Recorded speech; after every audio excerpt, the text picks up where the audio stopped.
This is me आद्यश्री और मैं हूँ 94.5 एफएम तड़का की आरजे और आप देख रहे हैं सिटी न्यूज़। आगरा बच्चों के मानसिक स्वास्थ्य को लेकर बढ़ती चिंताओं के बीच शनिवार को फीलिंग्स माइंड संस्था द्वारा आयोजित मेंटल हेल्थ कार्निवल में बच्चों के मानसिक स्वास्थ्य पर कहानियां कहने और सुनने का प्रभाव विषय पर एक जागरूकता कार्यशाला का आयोजन किया गया। विमल विहार बोदला सिकंदरा रोड स्थित फीलिंग्स माइंड संस्था के कार्यालय पर आयोजित मेंटल हेल्थ कार्निवल की 7वें दिन की कार्यशाला का शुभारंभ बाल रोग विशेषज्ञ डॉक्टर राकेश भाटिया पूजा बंसल ने किया। विषय परिवर्तन करते हुए संस्था की संस्थापक एवं अंतर्राष्ट्रीय मनोवैज्ञानिक डॉक्टर चीनू अग्रवाल ने कहा कि कहानियां कहने और सुनने से बौद्धिक क्षमता के साथ बच्चे संस्कृति, प्रकृति और संस्कारों से जुड़ते हैं। सनातन काल से कहानियों का हमारे समाज में विशेष महत्व रहा है।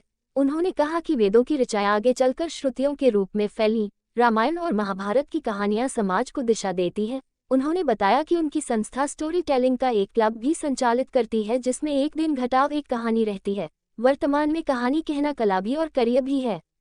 Report Jitendra Pamnani, city news Agra.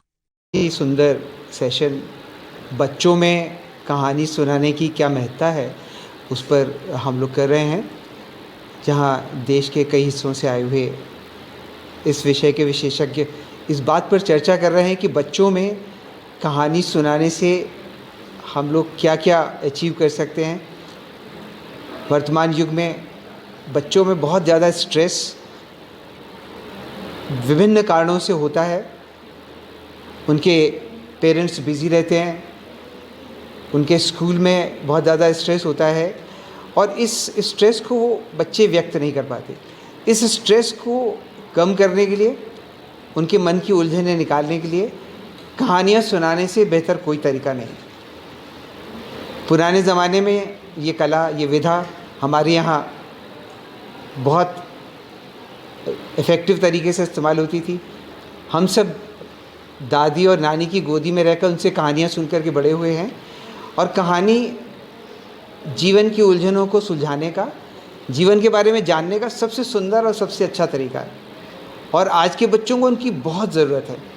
Feeling minds ने ये जो पहल की है कहानियों के ज़रिए बच्चों के स्ट्रेस को कम करने की, उनकी उलझनों को कम करने की, ये बहुत ही सराहनीय है, बहुत ही प्रशंसनीय है और इस विषय पर आज हम लोग गहन चर्चा करने वाले हैं और निश्चय ही फीलिंग माइंड्स की इस पहल से आगरा के पूरे मंडल के, पूरे देश के बच्चों का बहुत हित होने वाला है और इस प्रयास के लिए मेरी इनकी शुभकामनाएं, बहुत बहुत बधाई।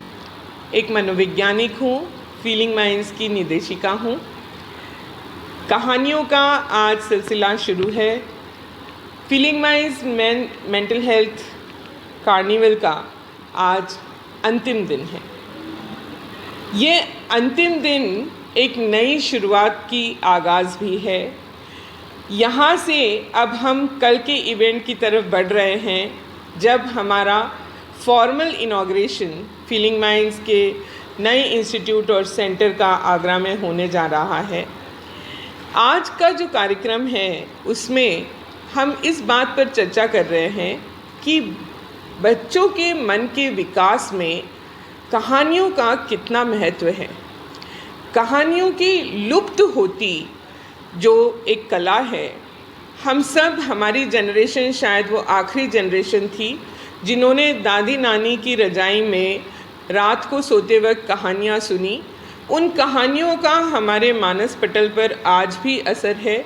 हमारा व्यक्तित्व, हमारे वैल्यूज़, हमारी इंटीग्रिटी, हमारी काइंडनेस, हमारे परोपकार करने की क्षमता, ये सब उन्हीं कहानियों की देन है। मैं रूपाली चरण, मैं दिल्ली से यहाँ फीलिंग माइंड सेंटर में आई हूँ डॉक्टर चीनू अग्रवाल मैम को के मेंटल हेल्थ कार्निवाल को अटेंड करने के लिए।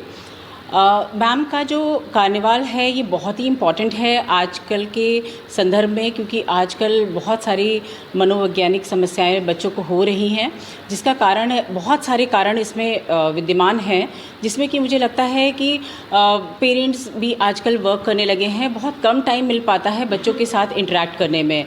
तो आज का जो टॉपिक है वो है stories for the mental wellbeing of the children.